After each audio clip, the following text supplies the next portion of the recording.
Well, there we go. Okay. Ooh. There we are.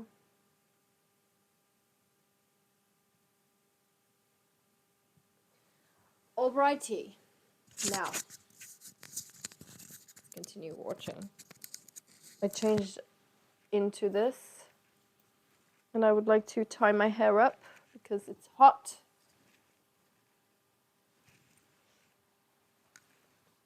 And I also got myself some coffee. Oh my god, my camera. Oh god, oh god, oh god, please. There we go. And yeah, I'll get my coffee right here.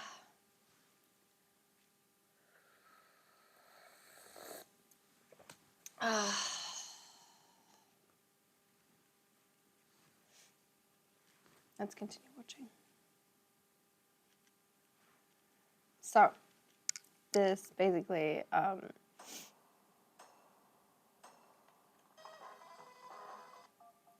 really want to watch. How I got introduced to you. I'd heard about Reservoir Dogs, but the first film I saw was Pulp Fiction. And I saw Pulp Fiction with this girl that I was dating when I first moved to Los Angeles. And I remember being in Mann's Chinese Theater watching this. Yeah. And for me, it was like this crazy change in my life. That was in the first few weeks of it opening, yeah, because that's where it opened. Yeah, crazy change in my life, moving to Los Angeles, and then seeing this film, and then I remember very clearly, like at the end of the film, like even in the middle of the film, going, "This is the craziest fucking movie I've ever seen in my life," and this scene, it symbolized to me like the world was changing, like everything was changing. It was so wild and so crazy. It was a film it was unlike anything I'd ever seen before. It was like a pick-me boy. That's all I can say. The movie was a total... Look at me, I'm so different. You know? All the different timelines, how you interwove everything together, but the violence and the chaos and the humor of all of it, like people walked out of that movie theater Humor, I fucked agree. up. There's some And I remember funny thinking, stuff like, going wow, on. like the world is different.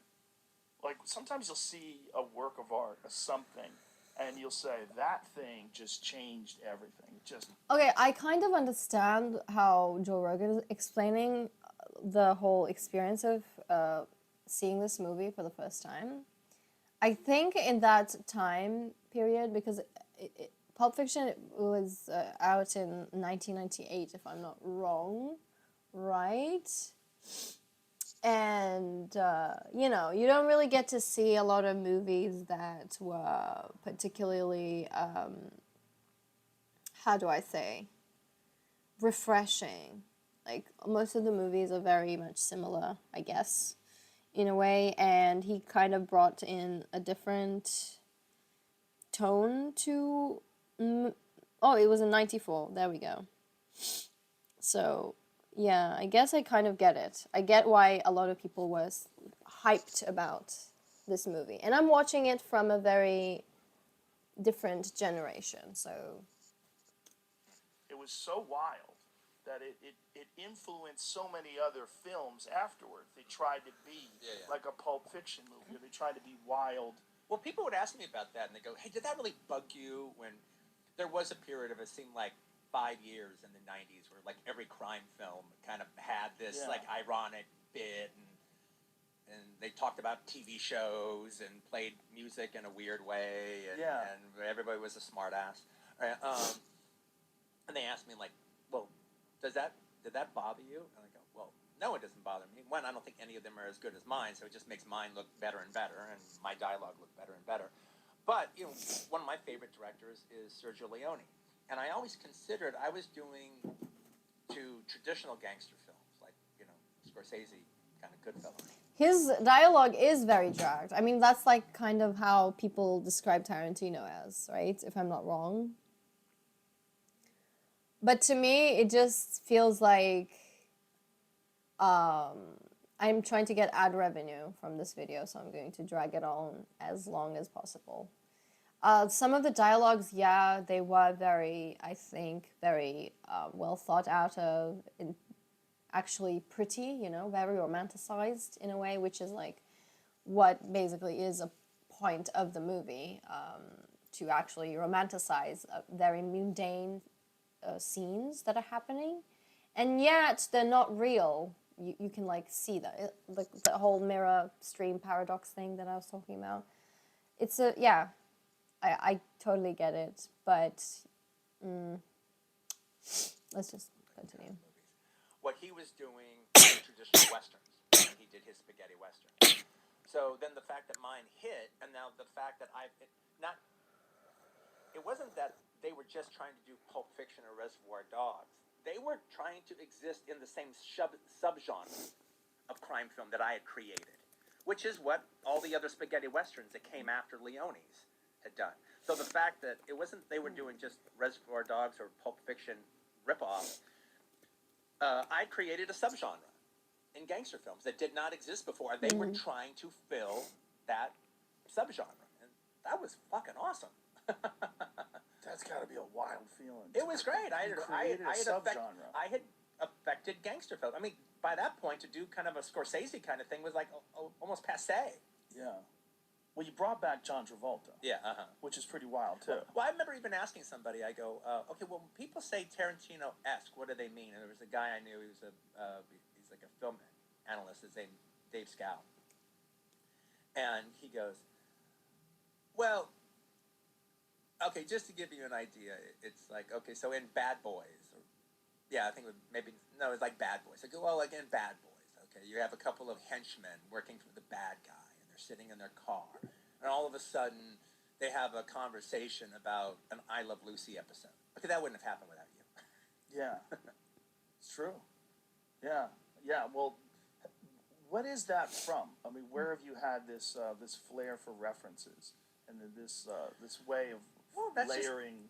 That just comes from being Gen X, man. I mean, that was the whole thing about that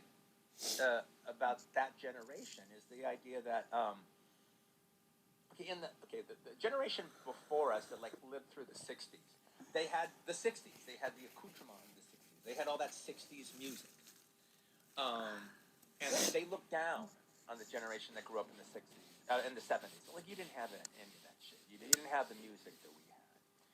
Well, maybe we didn't have the music you had. We had our music, but what we did have is we had television. We had the Saturday morning cartoons that we dug. We had Schoolhouse Rock. We had all the TV shows we liked. We had Speed Racer. We had all these kind of things. And they meant something to us. And, kids back then, who if their parents didn't let them watch TV at a certain point, well, the parents might have actually had, like, the best intentions. But they were actually robbing their children of the pop cultural glue that's going to tie them to their generation when they get older. And so, we had the ABC Movies of the Week. I mean, we had all that stuff. And we had fucking great movies. If you were going out and seeing the movies in New Hollywood, we had all that. And so when we got older, it was about talking about that stuff. That was what was worth talking about. And then to actually have characters in a movie talk about that was making them sound realistic. And to be specific about it. And you remember that old sitcom? No. You mean Alice? Okay. Talk about Mel and Alice. Catch new episode. Okay.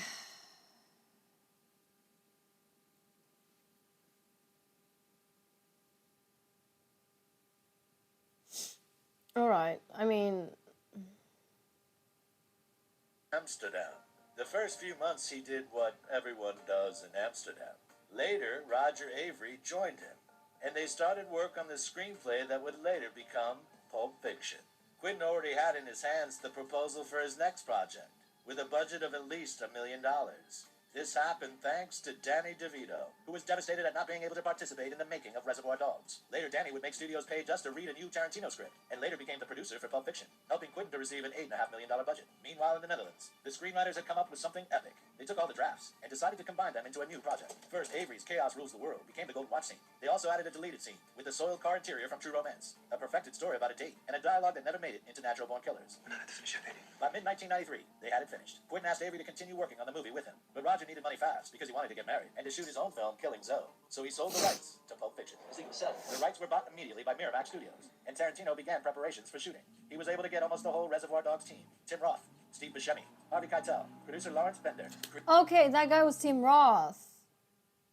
I was like, his face is so familiar. Who is he? Didn't know his name, but yeah. Which other movie was he in? I don't remember, but I guess, yeah. Director and designer David and Sandy Wasco. Operator Dressage Sekula, who after a severe accident filmed Pulp Fiction from a wheelchair. And his irreplaceable helper and main supporter, editor Sally Menke. I knew from meeting Quentin that it was going to be something really special. Then he began casting the other roles. The main hero was to be Vic Vega, whose part was written for Michael Madsen, who rejected the role in favor of playing opposite Kevin Costner in Wyatt Earp. Later, he would come to regret that decision. The character was turned into Vic's brother, Vincent, and producer Lawrence Bender was planning on inviting Daniel Day-Lewis to play the part. But Quentin had an idea, which caused everyone to think him bat crazy. Vincent. Yes, now it's difficult to imagine anyone else playing Vincent Vega, but by 1993, no one was taking John Travolta seriously anymore. In the 70s, the head of Disney Studios, Michael Eisner, called him... Are you kidding me? John Travolta? Our nation's bad boy? Our beautiful chin man? Nobody took him seriously? That's so sad. Even I, from a generation so far off, I love him. I love Grease. He's perfect. The biggest star on the planet since he had been nominated for an Oscar for Saturday Night Fever. And starred in the cult favorite Grease. Exactly. However, a series of unfortunate decisions led him to act in films like Chains of Gold, The Experts, and Look Who's Talking. As much as I like John Travolta, I could bring myself to watch some fucking talking baby. People had stopped taking Travolta seriously, but Tarantino saw genius in him. In one of his favorite films, Blowout, by Brian De Palma, Travolta put on what Quentin would call one of the best acting performances in the history of cinema. Look at this handsome It man. was clear. Fate brought them together. When he stepped into Tarantino's cluttered apartment, Travolta, who owned a 20-bedroom mansion in Maine, apartments in Florida, and 3 personal jets, was shot. Quentin was living at the same apartment that John had rented when he first arrived in Los Angeles in 1974. Nobody knows it right from the start. I gave you my heart. Whoa. After Tarantino spent several hours quoting lines from Travolta's movies, played Grease the board game with him, and showed him the complete collection of his films, John accepted the offer to play Vincent Vega. All right, it was a miracle. Can we go now? To Tarantino's surprise, the decision to cast Travolta was not met with universal applause. It even became the reason why the heads of Miramax started to doubt their investment in the project. Even Lawrence Bender was unsure in the beginning. You can get anybody in the world. Why do you want John Travolta? But Tarantino didn't budge. It was Travolta, or no one. And he even told the producers that he wouldn't make the film if John wasn't in it. Don't be looking at me like that, all right? I can feel your look. Once again, under pressure from Quentin, the producers and the studio backed Look off. at him. He Later, looks so thanks to Keitel, constipated. The cast was joined by his neighbor, Bruce Willis. Turns out he was a fan of Reservoir Dogs and could quote any line from it. Though Quentin had initially hoped to get Sylvester Stallone to play Butch, he was so impressed with Willis's enthusiasm that he chose him, giving yet another actor's career a second wing. Bruce Willis So, is... Mr. Willis, let me ask you a question here. Is this the finest moment of your acting career, or what? From here on in, it slides down the backside of the Pulp Fiction allowed critics to see Bruce for the first time as more than. As for Samuel L. Jackson, despite having a role written specifically for him, he almost jumped ship when he came to a reading only to find it was an audition with another candidate, Paul Calderone, Oh, Vincent Vega, our man in Amsterdam. who initially got the part. After that, Samuel went to see Tarantino in person and read the monologue from the Bible, adding in some of his own improvisations. And I will strike down upon thee with great vengeance and furious This is anger. the scene This that film made the he's director so about to much kill that Brett. Tarantino cast him in almost all of his films and never made him audition again. That's all you had to say. As for those who didn't, Yeah, he takes the important parts to the backstage. Basically, you're always looking at it from the perspective of someone else that is watching the actual scene. Like, you know, I kind of whenever I watch like let's give a really random example, like a zombie movie, for example, and I see all these zombies getting fucking butchered all over the floor. I kind of like think about what would the zombies feel? What would be the perspective of a zombie, you know, if you would make it a movie or something like that, which they did. It's called Warm Bodies, but apparently didn't get like the hype it it should have. I don't know. I don't really remember that much, but I kind of remember good feelings about it. But anywho, that's like what he does. Is that Ellen? Holy shit! What? Sorry. What? You kind of forget that Ellen has been there for a long time. The dinosaurs of the industry, basically. Anywho, yeah, so a lot of the scenes concentrate on the faces that do not, like, you normally wouldn't care. You want to see what's going on. You don't care what's going on in the background, right? So he kind of focused on, like, Brett getting killed, you never see it. You don't see Brett getting shot. You don't see his friend getting shot or the other guy getting shot. You see the shooters shooting, which is, it's different. Yeah, it is. But it's just, I don't know. I feel like it was just, the purpose of that was just to make it different. And that's it. It wasn't to actually add like some spice. It was just, I want to do something different today. I'm gonna get Indian food instead of Chinese. But you don't cook your own shit, you know? What would be different is if you actually learned to cook that meal that you want to make different, you know what I mean? Yeah. I feel like a lot of people are gonna hate me for my opinion. And they're gonna feel like I am kind of in the wrong. But, you know, it's an opinion. Who cares? I'm sure we can discuss about it. Right? Right? Right? Didn't make it into the film. It's worth mentioning that Ellen DeGeneres auditioned for the role, which was eventually played by Rosanna Arquette. Which one's true? We're all shit in the face. No, that's Jody. That's my wife. Finally, having read the screenplay to Uma Thurman over the phone and convincing her to participate on the 20th of September, 1993, he began shooting Pulp Fiction.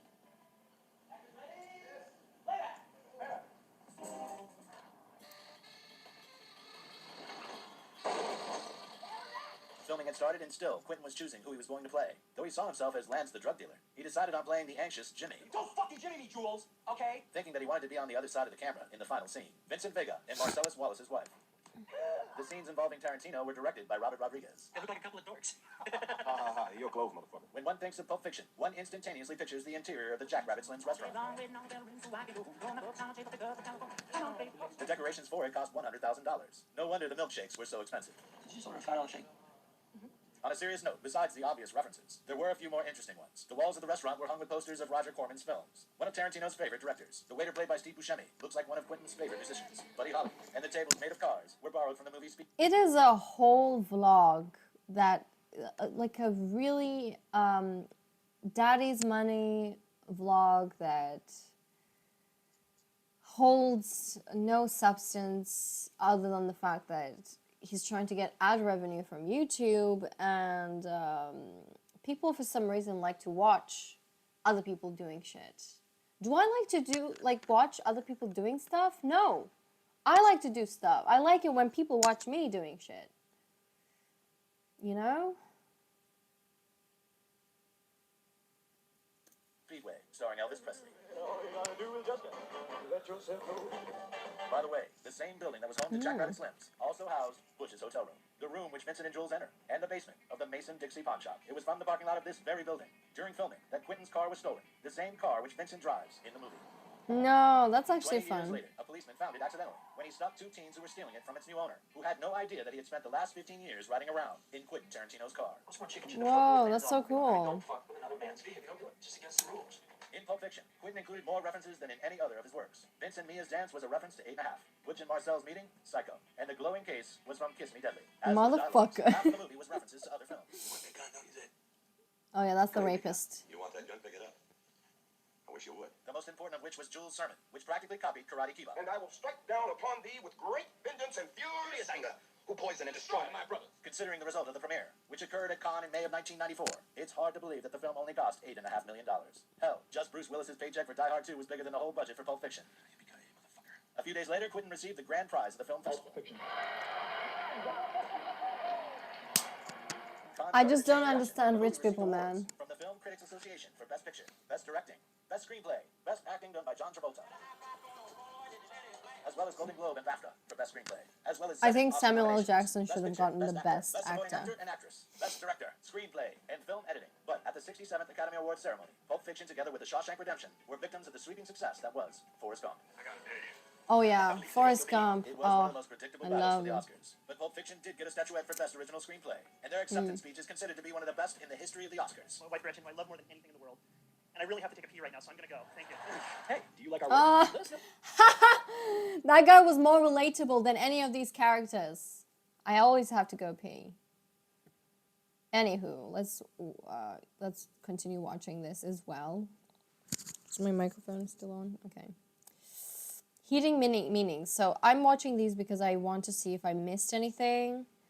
I'm sure I did. You know, a lot of the references I don't get because I didn't watch a lot of old movies. I didn't grow up in that era, so yeah. I know I'm missing some stuff, you know?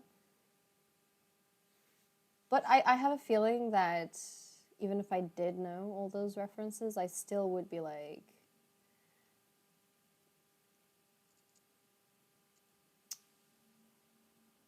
should have this been a movie? You know, it doesn't really fit into like a movie. Maybe I'm not like the person to actually talk about it, I guess. But yeah, still have my opinion.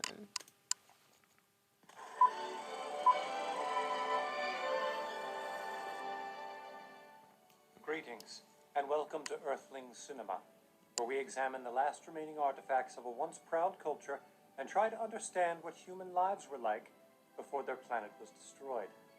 I am your host, Garrix Wormuloid. This week's film is Pulp Fiction, directed by acclaimed foot fetishist Quentin Tarantino. The film is made up of 3 interconnected stories about the seedy underbelly of Los Angeles, a city with an otherwise sterling reputation. First, we meet Vincent and Jules, 2 hitmen sent to retrieve their kingpin boss's briefcase, which contains his favorite orange light bulb. Jules consumes processed animal carcass, reads from the Bible. My name is the Lord. Ben does some team-building exercises with Vincent.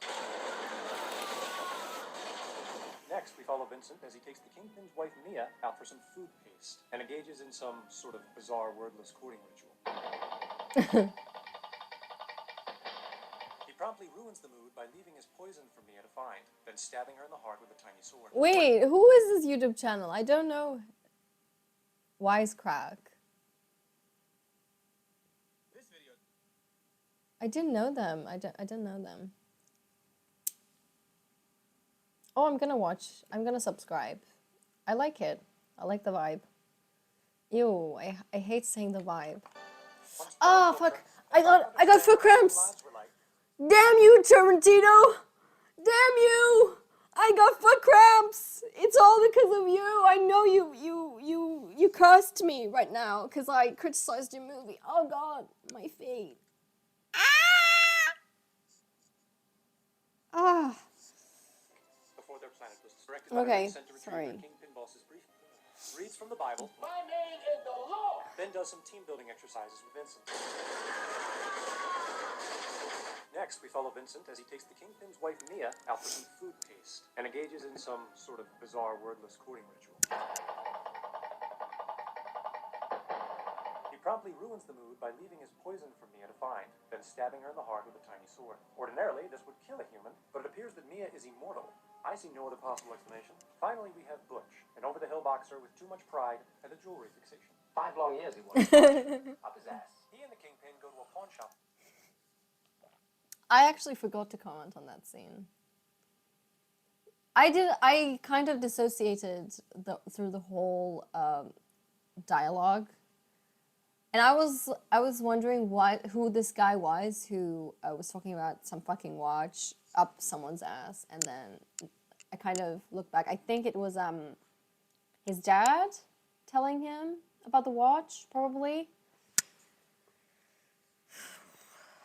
But they decide not to buy anything. Taken individually, these stories would not be long enough to charge full admission at most movie theaters, but combined they form a feature-length film that upends traditional gangster and action films by trivializing their macho image. Much of Pulp Fiction's humor comes from a cavalier attitude about human-on-human violence. Oh, I'm sorry. Did I break your concentration? At the beginning of the movie, Vincent and Jules are on their way to do some conflict resolution. I told you!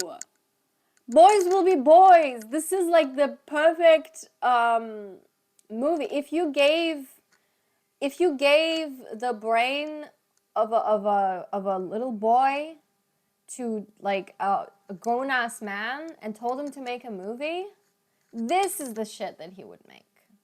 This is like, yeah. The few of their boss's associates. They're undermanned and undergunned. We should have fucking shotguns. Which Right. should be cause for suspense, or at least mild concern. But their casual gossip about TV pilots and foot massages makes for a breezy and relaxed scene. Later, Vincent accidentally shoots Marvin's head off, So relaxed that rendering him dead. But there is no I'm going to sleep. Vincent and Jules worry more about bloodying up Jimmy's towels than about having taken a life. This shit's hard to get off. Then again, Earthlings took their home furnishings very seriously. In the torture dungeon, Maynard says that nobody killed anybody in his place of business except him or Zed, Nobody killed anybody in my place of business except me or Zed. which is followed by a friendly door chime. That's it. Most films would pair an ominous statement like that with dramatic music. If they move, kill them. Well, most films would forego the torture dungeon scene altogether, but you know what I mean. The film also takes a cavalier attitude with time. High-stakes situations are often undercut by someone moving at a slower pace. When Yeah. Vincent is on the phone frantically trying to save the dying Mia, his shots are intercut with Lance calmly ingesting wet bread pellets. Then, as the Yeah, that's what I was talking about when I said that. They took like very yeah, what would you do if you were in this kind of situation, you know? Because most movies actually just show you like very fast paced and or it's like either like it's like so fast that it's going in slow motion and like they're no and the fainting kind of, you know? And this movie is just like pushing at it in a very realistic way. So it kind of gets you wondering, is this really how it would have been if you were in this kind of situation? So I guess that's kind of what made him like different, you know. they're trying to find the medical book, Lance and his wife get sidetracked by petty squabbling, which is completely normal in a healthy relationship, thank you very much. Butch takes his sweet time picking a weapon while we hear Marcellus being raped in the background. Just as serious things are downplayed, so too are mundane things granted special significance. The bathroom is a focal point for many crucial scenes, just as it was in Human Lives. I'm gonna take a piss. I'm gonna take a shit. Jules and Vincent are nearly killed by a man who lives in the bathroom. More notably, every time I just remember the Japanese song. I have a bad case of diarrhea. I have a bad case of diarrhea. I have a bad case of diarrhea. Vincent uses the bathroom, something bad happens. There's the restaurant robbery, Mia overdosing on poison, and finally, getting shot by Butch. Exactly. Don't go to the toilet, you dumbass. With important things trivialized and trivial things importantized, the film seems to make a point. We are out of control. Life is random and filled with outrageous coincidence. Honey Bunny and Pumpkin talk about robbing a restaurant because there would be less of a hero factor, and yet they pick the very restaurant where two heroes are eating. Butch just so happens to stop at a traffic light at exactly the moment Marcellus is walking across the street to deliver some donuts, and then they just so happen upon the one pawn shop in America owned by dishonest scumbags. Vincent It is like that. It is so like these instances could happen, you know, but they don't. That's like the most bewildering experience I had. Like when I was watching the whole, like, at least in the times that I actually tuned into the movie, because it's so damn long and kind of boring. I was like, this is what actually would happen if it did happen in real life. I think because it's not like a superhero movie about aliens or something. You know, it's not a what if situation. This is possible. It can happen, but it doesn't. And it's like I don't know what I'm saying, you know? I'm just trying to explain it, but that's kind of what it felt like. And Wisecrack, thank you so much. You put my whole feelings in coherent sentences. I am incapable of doing that because I swallow my tongue most of the time when I'm trying to make a point. No wonder no one watches me. and Jules are shot at from point-blank range with bullets that can pierce human skin and are miraculously left unscathed. Are these simply freak occurrences, or should we believe that a higher power has gotten involved? Jules says yes, Vincent says no, Butch doesn't mention it one way or another. Zed's dead, baby. Zed's dead. What is apparent is that at the beginning of the film, Jules takes a life, and at the end, he spares one. Even in a chaotic world, we still have the power to choose. The humans don't, because they're extinct, but we do. For Earthling Cinema, I am Garrick Swermuloid. To learn more about this absurd planet, hit the subscribe button. Thank you, I did. I love it. This is so good. I love it. Exactly. Yeah. That's true.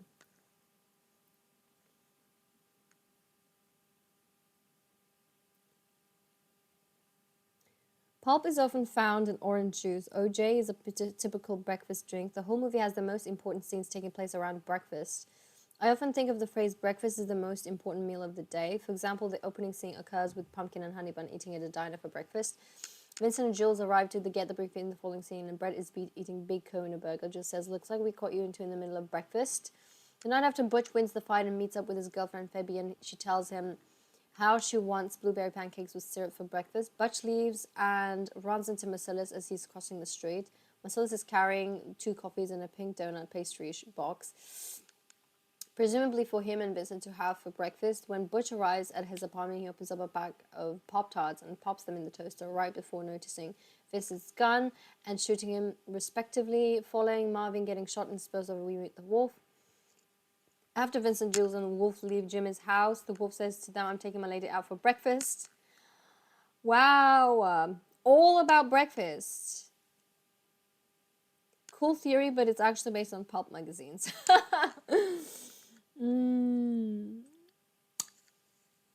Yeah, your theoretical view is broken at the scene when Vincent and Mia have dinner and not breakfast. The only scene that they have.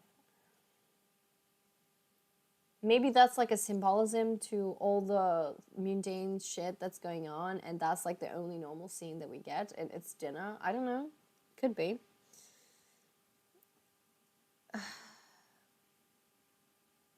Yeah, I think Pulp Fiction is one of those movies that everyone says it's good just to follow the crowd because in reality they don't understand it. That's so true.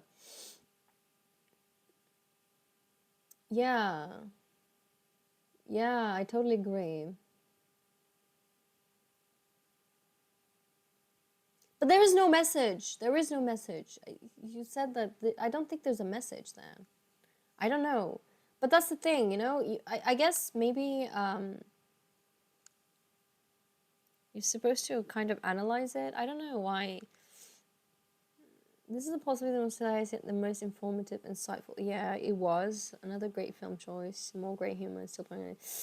Mm-hmm. Yep. Yeah, I guess. I liked it. CinemaSins. I hate watching CinemaSins. No offense to CinemaSins or anything. I'm sure he's a great guy, but... Miramax property contains no Ben Affleck or Matt Damon. Also, Miramax. Dictionary reading. Also, come on, QT. Get the f*** out of here with your American Heritage Dictionary. No Collins or even Cambridge. Personally, I'm Team Merriam-Webster till I die. I can't watch it on a normal speed. I They go on have to have a to conversation at length about how risky it is to continue to hold up liquor at stores. least But the movie starts 125. with them already midway into this discussion. They're even done with the breakfast, which means Pumpkin's been essentially saying the same thing over and over, even before he's being called out for sounding like a duck. It used to be. Too many foreigners on mixed up. And thus begins the frequent reminders that it wasn't nearly as cool to quote a lot of the dialogue from this movie as you remember. Yeah. Pumpkin begins talking about the secret plan to rob the coffee shop immediately after inviting an employee of the coffee shop over to their table. Nobody ever robs restaurants. I love the color scheme though. I think it just fits what the kind of type I like. But yeah, like I said, it's like an aesthetic, eye-pleasing movie that, you know, you can do in a YouTube, basically. The day in the life of a gangster. Come with me in New York, and we're gonna see what I buy for coffee or something like that. Having said that, it takes 52 seconds. That's brilliant, actually. And only 12 seconds when it's shown the second time. And sure, maybe there was a time cut that was necessary, but if you're going to go to these lengths to show narrative consistency, you got to go all the way, man. Over 2 minutes of opening credits. I don't care that Dick Dale and Cool and the gang both rule. This is too many minutes of opening credits. You know the show's on TV? I don't watch TV. Vincent is super aware of pop culture, as evidenced by his encyclopedic knowledge of Jackrabbit Slips. And sure, maybe he only watches movies, but I refuse to believe he didn't catch any of those movies on TV. Come on, let's hang back. Now look, just because I wouldn't get no man foot massage, don't make it right for myself to throw Antoine off a building into a glass motherfucking house. I mean, the idea that 2 gangsters are waiting until a precise moment to make their entrance and continue a discussion about foot massages is hilarious, and it's going to remove one sin from this movie. Now, let me take a wild guess. That's funny You're too, right. yeah. What would happen if Jules got this wrong? Would But they it's just, start immediately oh plugging god. away at him to save them from embarrassment? Oh, Check out the big brain on Brad. I really want a burger Says now. Brad I'm here so instead of Brett. hungry. Always bothered me. These Brett truthers out there are convinced that he's just over stylizing the correct name, and you I kiss my want ass. that I just kahuna wonder how burger. sorry we are that things got so up with us and Mr. Wallace. Yeah, what exactly got up, by the way? Sure, they have the briefcase, but it's not like they're in hiding or anything. They're in an easily accessible apartment with the super important. Yeah, why are the guys not moving? That guy, he didn't move an inch through the whole movie. The guy throws a table and goes through a shouty dialogue with Brett. What ain't no country I ever heard of? They speak English and what? Jesus Christ. That was funny as well. I actually. Absolute gold. Ezekiel 25:17, the path of the righteous man. And Jules is about to give a creative rendition of Ezekiel 25:17 that is mostly wrong. But the thing he reads is at least 5 verses. Must have read the King James unabridged directory. And you will know my name is the Lord. Damn, Nick. It's going to be pretty hard to recruit for the Avengers if you take this tack with them. Why the hell did they need to unload on Brett? Jules took some couch guy out with one bullet a few minutes ago. It's not like Yeah. gunshots are going to intimidate his corpse. Boxers don't have an old time. Hey, what about Foreman Briggs? I totally just saying, those old man fights still zoned out. Our man in Amsterdam. Jules, when Phil, our man in Englewood, get your asses out in here. What is this? By your full name, title, and home location, you may enter this bar. I give you permission as the overly bartender of this establishment. One in my belly, one in my lip, one in my clit, and I wear a stud in my tongue. Why would you wear a stud in your tongue? Jody literally just detailed her vaginal piercing in a very sensitive area. But Vincent is curious about the tongue stud. And I guess he may not know what the love button is, but you gotta figure a guy that's given a million ladies a million foot massages has a better grasp on female anatomy. $3,000, man. Okay. That's as good as you say. Oh my god, I didn't realize he asked about the tongue. I thought he asked about the JJ. And I was like, yeah, why? You know, ask her that. That's a good question. Hi, Vincent. I'm getting dressed. They're reading. Also, Marcellus and Mia have this house wired like 4 knots. Also, what is the point of this? Why was she doing this? I have no idea. Front door intercom in the mid-90s. It's at this point that Dusty Springfield, son of a preacher man, is playing, and Vincent is exploring the house, and Mia's getting ready. Because he's a gangster. Also, we never see like them interacting with one another, so it's like a strange. Yep. Rectangle. This 3-second sequence of Speed Racer is already better than the movie the Wachowskis would make 14 years later. Oh my god, that's such a dig. Damn, man, Martin and Lewis are totally stepping all over Ricky Nelson's main stage performance. Save the comedy for after the main act, boys. I have the Durwood curly burger. I want a steak now and a burger. What time is it? Do you think I can still go buy a burger? No, I won't. Holy! This restaurant makes shakes and names them vanilla and chocolate based on race. And while we're at it, is the Amos and Andy Shake the TV show that actually used black actors, or is it the radio show that used white actors doing black voices? Asking for a fee. Oh my god. We're a force to be reckoned with. And 5 is in as 1, 2, 3, 4, 5 of us. Damn it, Uma Thurman does not get enough recognition for what a great actress she is. Everyone thinks about Samuel L. Jackson and John Travolta, but Mia nearly steals it. Don't be that way, Colin. No, you wouldn't like it, and I'd be embarrassed. I never understood why Mia doesn't tell the joke because of embarrassment. It's not like she wrote the joke. It's not like her reputation as an up-and-coming stand-up comic is all along. You can use my straw. I don't have cooties. Yeah, but maybe I do. Cooties I can handle. Heroin cooties? I said, goddamn. Also, she's like, she's a hoe. This many women are just standing there, touching their faces. The most believable part of this shot is the person doing the line of coke. We're lucky we got anything at all. I don't think Buddy Holly's much of a waiter. That is how ladies' bathrooms are. Is that actual Marilyn Monroe though? She actually looks like her. Still a pronoun game used for protecting lame-ass gossip or pieces. Iconic moment. Absolutely a delight. But this is a twist contest, right? And they start briefly with that dance, but then it becomes anything but for the rest of the song. What I'm saying is that these moves may have won our hearts, but it should have lost this particular contest. I didn't watch it. I was almost like, Hello. Dude, Mia is clearly a seasoned drug user, so she should totally be able to tell the difference between coke and heroin. And even if she did know that this was heroin, she seriously just fired those lines out to be snorted. Are you talking to me on a cellular phone? I don't know you. Who is this? Don't come here. I'm hanging up the phone. Play caller. Play caller. Hey man, like none of that he said is gonna hold up in court. Just FYI. Have you lost your mind? You talking about drugs? And you're talking about drugs on your front lawn in what looks like a nosy neighborhood. Vince's Malibu is f***ing total, and I understand that he doesn't care about that right now. But how do they get back after they wake Mia up? I mean, that car drives smooth as hell. Lance looks for the medical book. Vincent yells for Lance to come back, and they never get the book that shows how to give the adrenaline shot. Yet, give the adrenaline shot they do, appropriately, without any practice or knowledge. Look how sweaty Mia is. Ain't no f***ing way the magic marker shows up that well on the skin. All right, ready? One, is this perhaps one of the most intense scenes of all time? oh yeah, it One of the was. most intense scenes of all time. You're all right. Say something. Something. 24-year-old housewife's got dad jokes, yo. That was f***ing trippy. You know what else is trippy? The fact that they somehow removed that giant needle from her chest after the scene without any further damage. Baby Tomato starts lagging behind, and Pop Tomato gets really angry, goes back and squishes him, says, catch it. I'd be beginning to think that the sin here is Ketchup. the network didn't pick up Fox Force 5. I mean, this is a good joke. It's stupid, but it's on brand. Yeah, I loved it. I loved this joke. One pilot episode. Full House ran for 8 seasons and got revived on Netflix. There's no justice. In one place he knew he could hide something. His ass. 5 long years he wore this watch. Up his ass. Oh my god.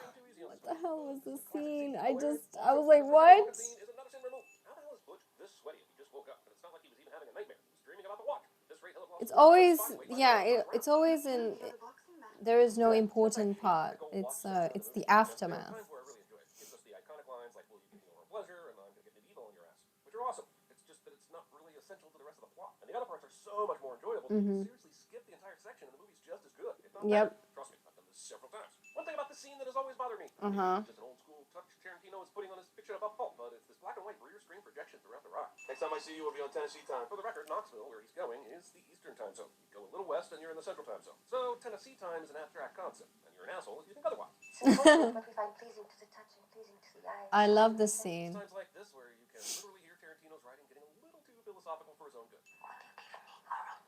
You know what? This dialogue is too cutesy. Will you give me oral pleasure is something maybe a 72-year-old grandma says to her gardener 3 days That's what I would say. French girlfriend says to you after you beat a man to death at a I would say that. That's why I was like, so, Fabian? You're like me? Oh my god, we're not like other girls. Hello?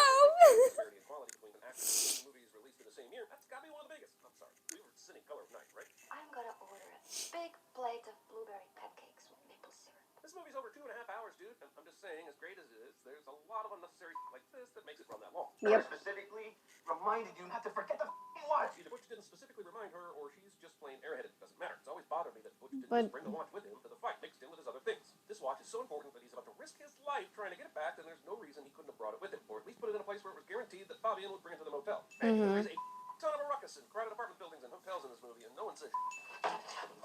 How does Vincent not hear any of this? Butch isn't making a ton of noise, but this is a small-ass apartment, and he's like 10 feet away. Also, Butch gets his f***ing watch, then proceeds to hang around and make toaster pastries. I know he's not supposed to be super bright or anything, but how goddamn dumb is this? It's one of the few things in this movie that brings 100% false to the situation and the characters. Holy shit, he killed him with an hour left in the movie. Of course, we flash back after this section, but when I first saw this, my jaw hit the goddamn floor. Masterful storytelling. So, along with his Oscar for Best Screenplay, Tarantino also gets a sin-off. That's how you gonna beat him, Butch. You keep underestimating him. Premature celebration. It's unbelievable that Marcellus is out here at this very I moment. love know this the scene. idea is that since Jules retired, Vincent needs a new partner. But why does it have to be Marcellus? A while back, we saw Paul with Vincent, and it looked like he had been promoted from strip club bartender to whatever Jules was before he left. And while Marcellus told Paul to get the gang to scour the earth for Butch, it's still incredible that Marcellus decided to take Butch's apartment duty and just happened to be carrying goddamn donuts and coffee just when Butch got to this intersection. Kathy Griffin. You know, there was a big-ass car wreck here that several was the minutes scene ago. that Now there's an active shooter in a highly public location. What I'm saying is that the police here are as notably absent from this movie as a non-casually bigoted white character. Bring out the gimp. I think the gimp's sleeping. This movie's insanity is about to hit some sort of certifiable psychosis vortex with the introduction of the Gimp. But why does Zed need Maynard to wake him up? Later, we're supposed to believe that the leather-bound Gimp wearing a mask with a zipper over its mouth is supposed to scream for help, while Zed does some pretty ugly to Marcellus in the other room. But honestly, I feel like the Gimp is simply introduced to test the audience's tolerance. The Gimp was like, Zed does the rhyme with racist what can we origins do for and shock says it the value? racist way. That makes him racist and a rapist. He's a racist rapist. I mean, seriously, the Gimp is worthless. He makes this scene more memorable and weirder, but he does absolutely nothing that makes sense here. I'm all about Butch getting the samurai sword here, but does this shop really not have any guns for sale? This is a pawn shop, right? Gotta beat up bad up, boy. Butch would have to be an actual samurai to get Zed before he could get to the gun. Look how far away he is. You hear me talking, hillbilly boy? I ain't through with you by damn sight. I'ma get medieval on your ass. There is no me in you. Granted, Butch did come back and save him, but on the other hand, Marcellus is never in this situation. He got and his Butch. dick So I'm kind of cut torn on off, Marcellus just letting Butch which go, is good for especially after he him. basically stole all that money from him. The decision is reasonable, but I am not. Also, man, are people ever going to have questions for Marcellus when he tells everybody to stop looking for Butch? How does he explain that to his crew, to other gangsters? Get your we gotta go right now. If we don't split I right don't now, think he we'll needs to miss the train. explain Hang on, it, Butch woke up at right? 9 a.m. He then is the told boss. Fabian that the train leaves at 11. So in less than 2 hours, he's freaked out Fabian about the watch, driven all the way to his apartment, did that stealth rival routine, killed Vincent, drove most of the way back, got into the wreck with Marcellus, had the shootout in the alley, did the whole Gimp Zed encounter, killed the two assholes, and drove all the way back to the hotel with time to spare to get to the station. Where did you get this Dude, motorcycle? yeah. Not a motorcycle, I maybe was, it's a chopper. yeah. It's like, Buttons-wise, it's amazing to me that in the effort to be in character, Jules and Vincent didn't bother to check the rest of the apartment for other people. In fact, perhaps it's a subtle look into these gangsters' characters that maybe they aren't that good at their jobs. They should have brought shotguns. They spend most of their time debating on the meaning of foot massages. They could have looked for others inside the apartment, and later Vincent wouldn't have made the mistake of leaving his gun on the kitchen counter, which is, I feel like this shouldn't be a sin because it's a character thing, but my hands are tied. Why'd this dickhead come out of the bathroom at all? maybe that was like a jab at like actual gangster movies that were trying to be serious. and how they trying to look like. Oh shit. Maybe that's, yeah. I don't know, when did my microphone go off? But anyway, I think that was like a jab at actual gangster movies that was put out earlier than that. You know how the, Tarantino said he was inspired by other.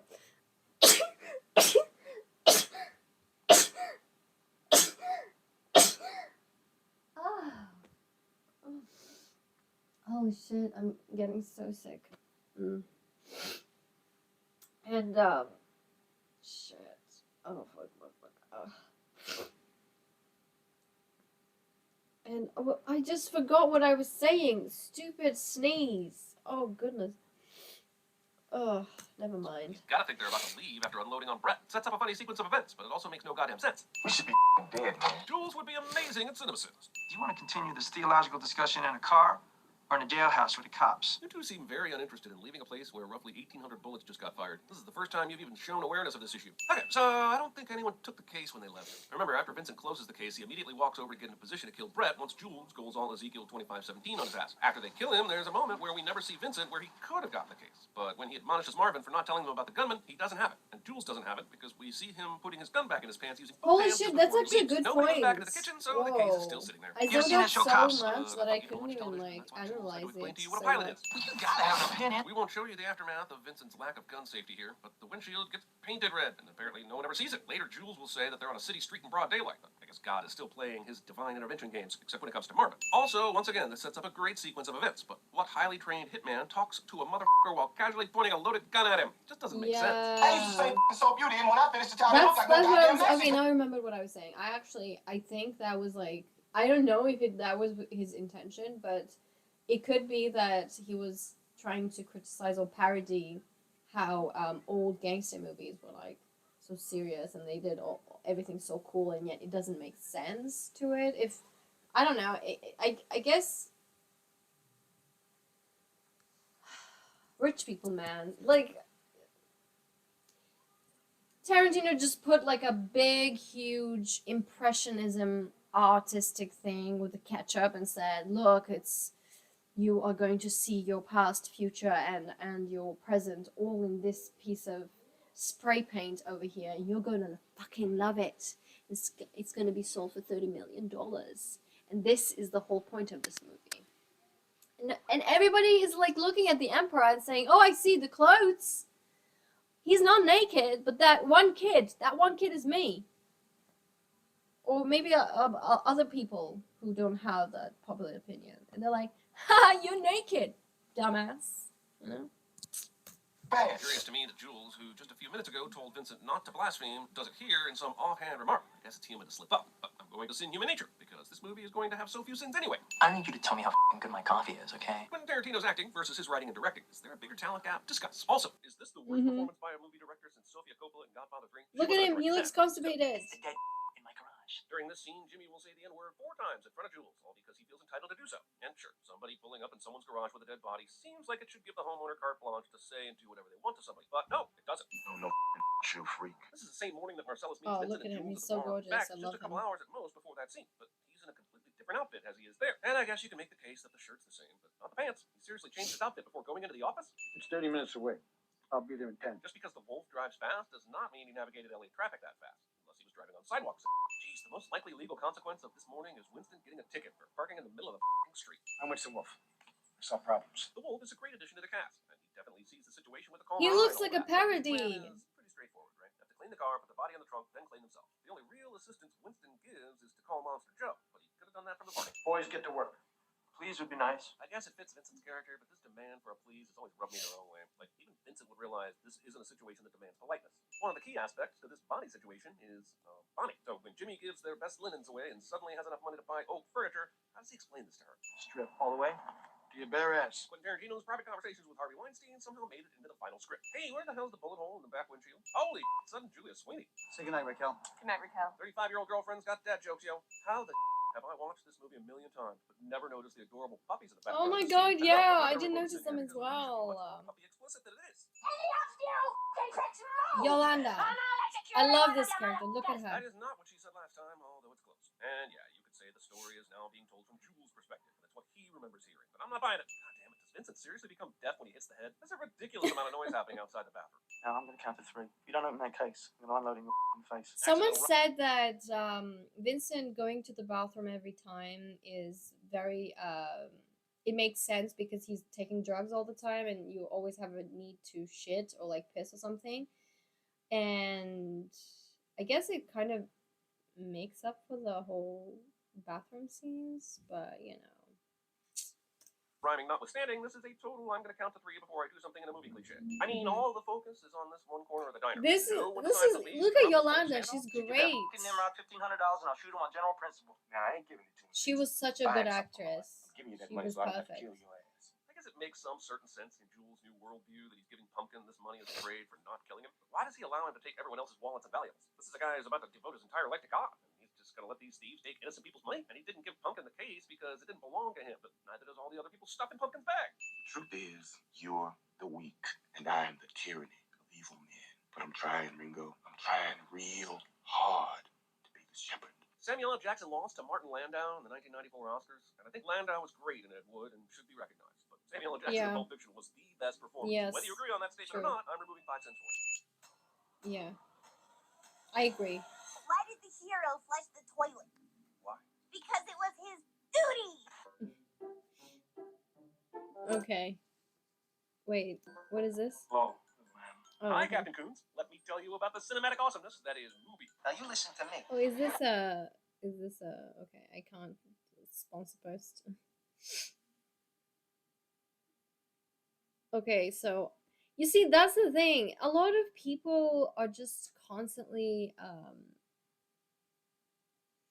talking about like you would have to be super invested in a lot of gangster movies or anything that has to do with gangster stuff and like coke and heroin, all the references that are compiled in, you know, basically debauchery, like being a criminal, that you'd need like the little details that would make sense to you. You know, you need to be like fucking Sherlock Holmes at deducting every single thing that's given to you, and it still is confusing. It still doesn't have a overall purpose to it. You know, the movie is just still, I don't know, like, yeah. So when Mia snorts the heroin, she thinks that's coke because of the container it was in. Coke is known to come in a baggie. Heroin is known to come in balloons for this reason. When the dealer says, "I'm out of balloons, is a baggie okay?" That is something that he needed to clarify with Vincent because that's how people differentiate coke and heroin. They look very identical in powder form. Oh, wow. That is so cool.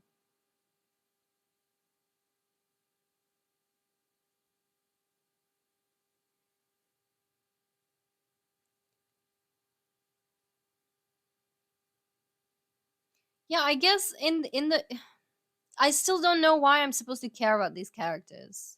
Like the little details make it like, okay, wow, that's so cool that you thought of that. But why the fuck am I supposed to care about these characters? There's no reason.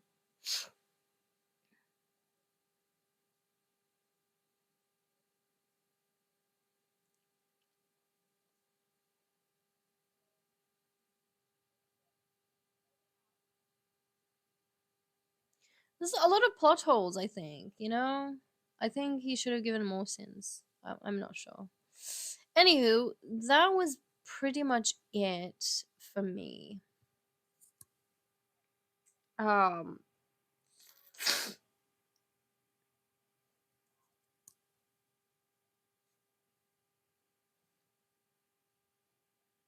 mm,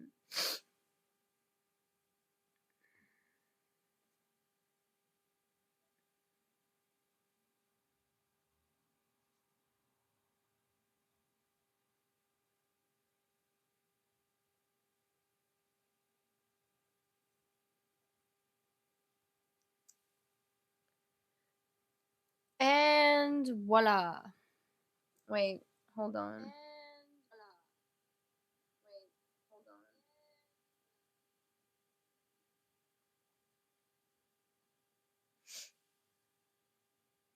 Did I stop filming after Like I don't even know. My internet sucks ass. But thank you for listening, my fellow chickens. Give me a follow from wherever you can. I don't know. Recommend something to me. Interact, talk, do what you can to have a nice little chat. I would love to answer anyone who's listening. And I'm gonna take a break, and then I'll continue with playing a game. Yes, game time after like 1 or 2 hours, I think, because I need to breathe. Yep, that's pretty much it. Thank you for listening and watching. I will see you next time. Bye.